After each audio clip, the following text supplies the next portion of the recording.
welcome to a new video. Tonight I am out in the middle of nowhere, Chiba, because I heard that there was going to be a Kaido Racer New Year meet, and it's happening.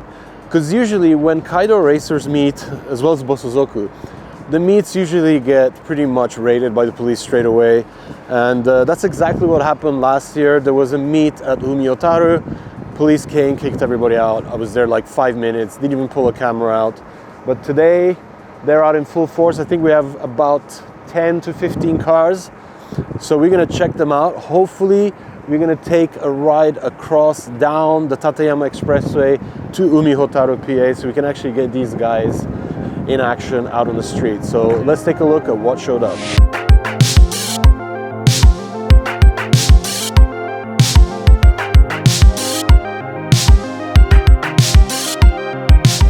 All right, I have to apologize. It is pretty dark and windy out here, but we're gonna do the best we can to capture these amazing machines. This is such a dying kind of branch of Japanese tuning that it's getting really, really hard to come across these cars today.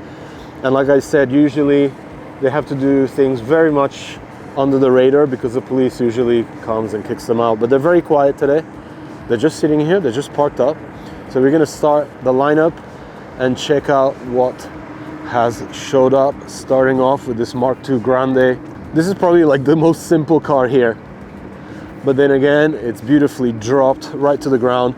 And a lot of people don't know this, but usually when they go really low, they usually cut the floor and lift it up to get that subframe to clear and just, you know, everything to basically not scrape on the ground. So I think the lowest cars we'll see tonight will probably have had that mod done. But let's get going and check out these beautiful machines. There's a nice mix of Toyotas and Nissans. So much goodness. This is actually on over fenders, and it's got an integrated ducktail here. Oh god, it's so dark, you can't see anything. With a very sick exhaust setup. This of course is an old school Skyline. There's going to be a few Yon Marys and other generations of Skylines here. This is a 2000 GTX. And it's got cool details like the riveted on over fenders. Can't see that side, let's go this side.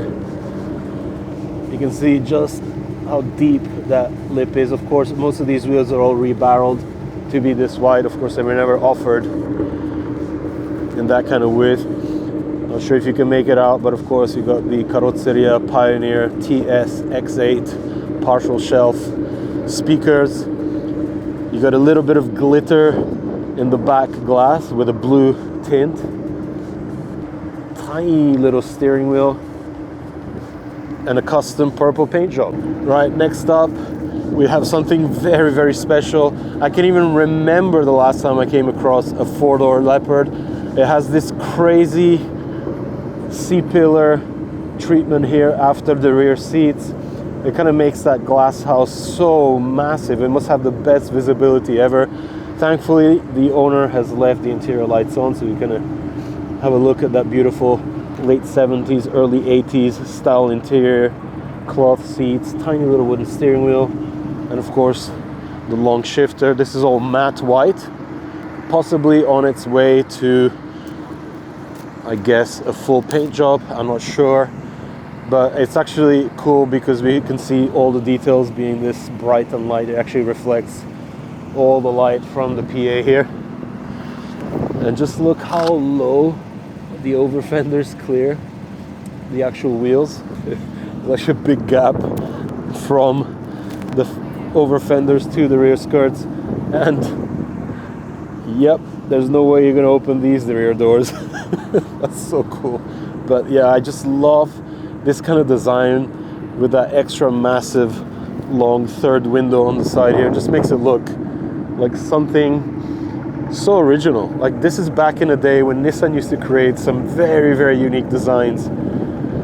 Here's an idea for Nissan. Why don't you relaunch the Leopard? Super sick. Let's move over. We have a Mark II. Next up, local car. Again, it's all about that rear spoiler treatment. Everybody does it differently. Some actually do without. This one has a massively integrated spoiler that begins all the way down to where the actual bumper lid begins, kind of protruding pretty dramatically out from the back. A couple of pea shooters back here, and of course the old school wheels.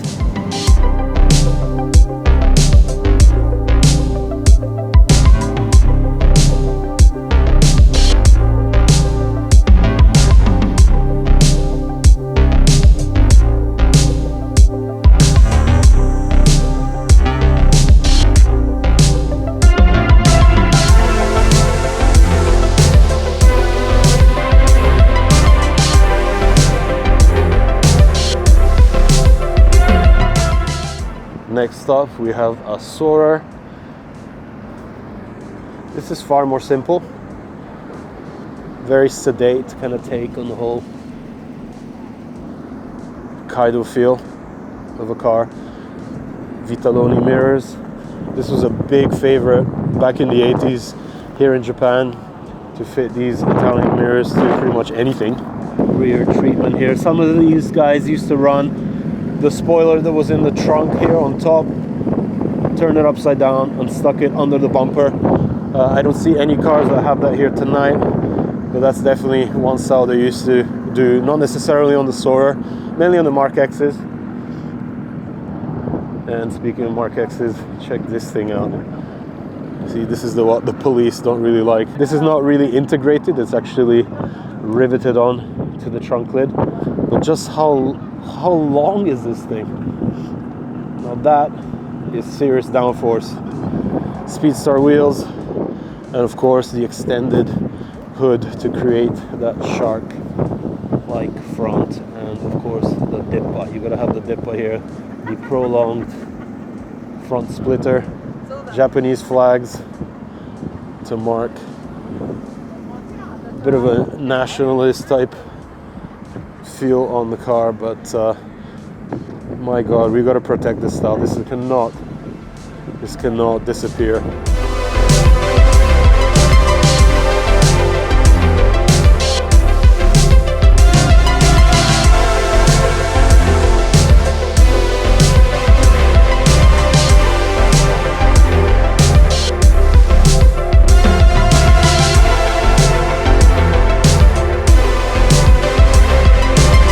Right here we have Soki-san's Skyline. This car has been at so many meets over the last few days. This has gone for a different spoiler setup, and of course the Takeyari at the back, the bamboo shoots inspired exhaust system that pretty much slots in to the regular twin outlet exhaust on each side, creating kind of a victory sign with the exhaust. 45-degree cut at the top. Pretty sick. Right, next up we have a super cool Cresta. This is a super lucent model, oil cooler out the front. Slightly interesting profile to the front over fenders.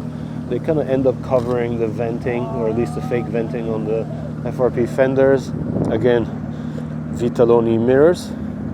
We have a bit of a flare here on the top to deflect wind away from the windows. We have a nice feature here called rust, and massive rear over fenders trying to contain these rebarreled old school vintage wheels. Little deck lid spoiler here, finished off with a silver race stripe against that metallic pink. Right, let's keep going. We have a really cool R30 Skyline here. It's so wide. They widened this by a good, I would say 15 plus centimeters on each side. You have a TS X11 Pioneer speaker in the back. And then of course the Skyline lights hinting at what the base car is. There is a number plate under here if you look closely. Not that the police is going to see that. Side exit exhaust. And look at the fins across each corner of the hood, and of course the big protruding front lip spoiler. So the thing with these cars, of course, they were literally inspired to the silhouette formula cars, the Group 4 racers, like the DR30, the Silvia, all the cars that we actually saw at the Nissan Heritage Collection. So trying to bring that race car look to the street. But the cool thing, most of these were like hand built at home for the most part, using FRP, wood, balsa wood, anything they could get their hands on, just to recreate and exaggerate, of course, the aero features of the race cars, kind of creating almost a caricature of the Group 4 cars, the silhouette formulas.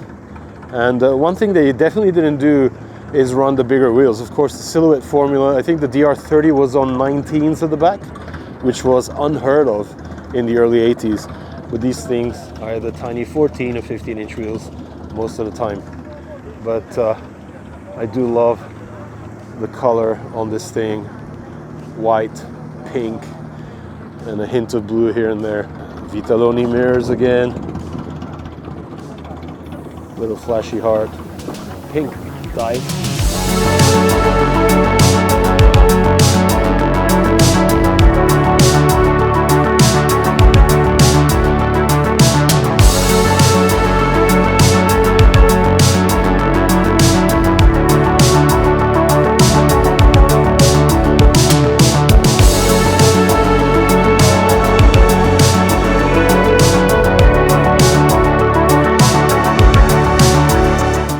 Next to the Skyline, we had this beautiful Laurel. Just look at the paint job on this thing.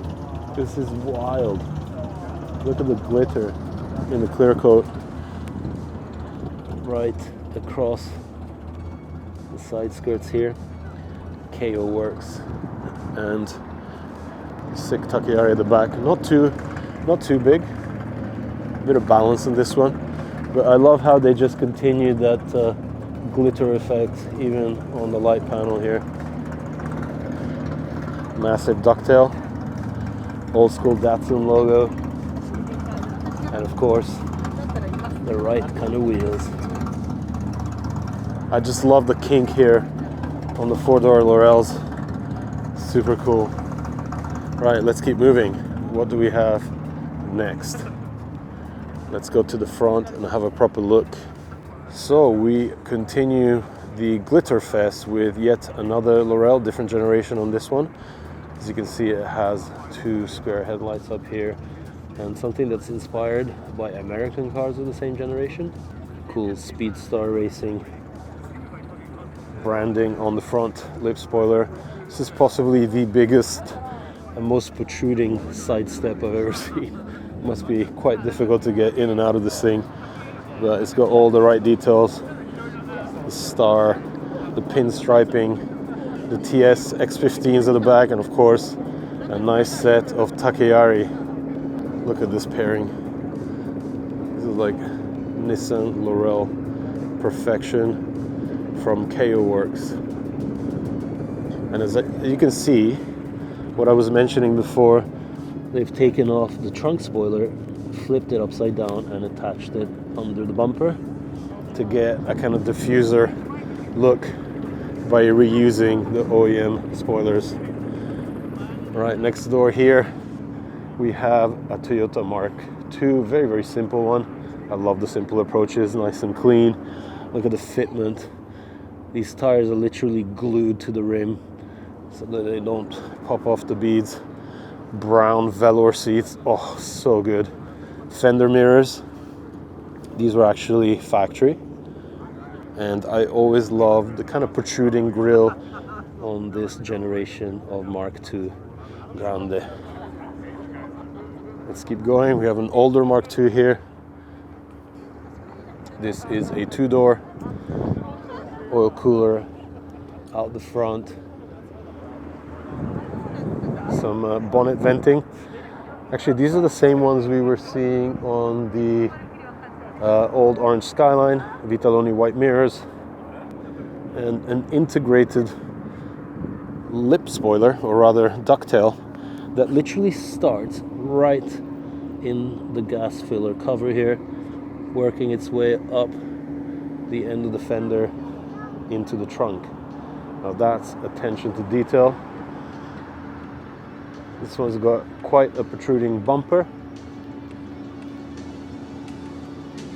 And the pea shooters.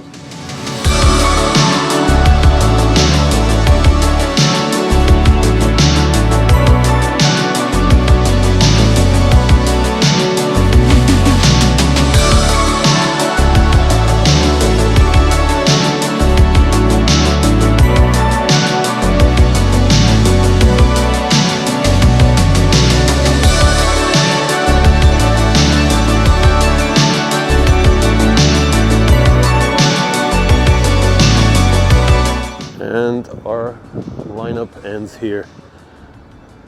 A couple of additions here. We have Akira's NSX on Reggae Master wheels, and something very different here. This is a Toyota Corolla DX slammed down on a set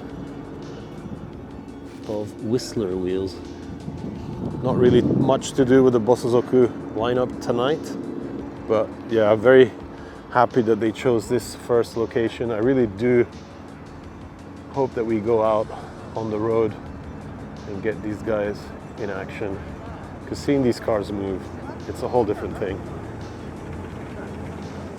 And I was actually just told that the original owner of this wide body Skyline R30 actually passed away. So the family brought the car out today to kind of commemorate and celebrate his memory and his creation here. So very cool to see this out tonight.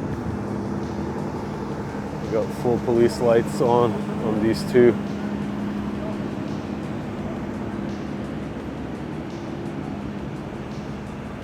And yeah, like I'm saying, I really hope we get moving soon, because I do want to see these moving under their own power and not just sitting and idling. Look at the interior on this. So cool.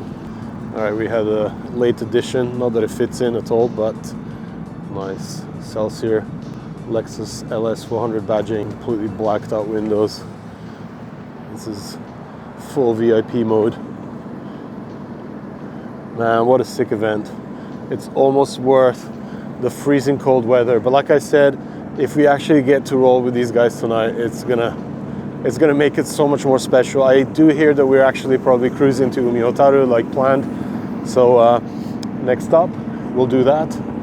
Enjoy the sounds, the revving, and a bit of vintage Japanese car culture.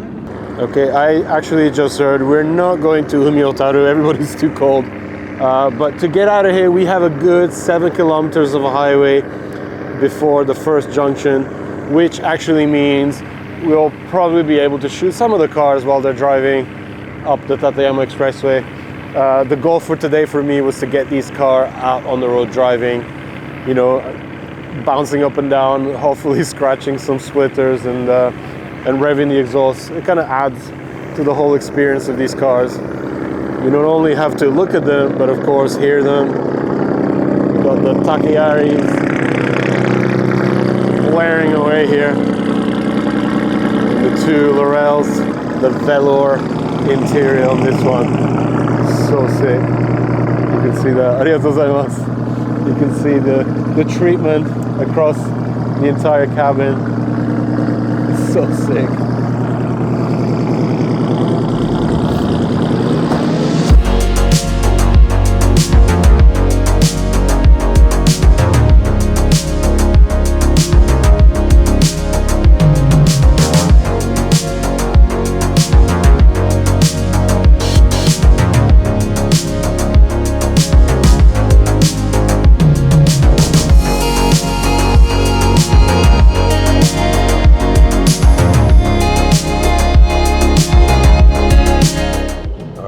Leaving now. We'll let a few pass and then catch up to them.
ended up stopping right outside the toll gate. We are going back to the Aqualine. At least half of the cars came with us, so we're back. We're back to the original plan. But man, it was so sick seeing these guys sparking away, revving the hell out of the engines. I think my ears are dead after that. This is so sick. Craziness. Like I said, seeing these guys drive, it's a whole different thing. It really is. I don't know how long we can keep on to this side of the car culture here in Japan. So we gotta take full advantage of the fact that there's still guys that go through hell to have cars like these. Okay, so we just heard that they're actually just heading to Umihotaro parking area to do the U-turn and come back, because all these guys live in Chiba. So I'm gonna end the video here. I hope you enjoyed checking out some crazy Bosuzoku Kaido Racers style rides. It's, like I said, a side of the car culture that is so rare to find these days, especially up here in Kanto. Hope you enjoyed it. Make sure you check back soon for more on the channel. We got a lot more coming. Hit me up on Patreon and check out dinodc.co for the merch. Until the next video, thanks for checking in.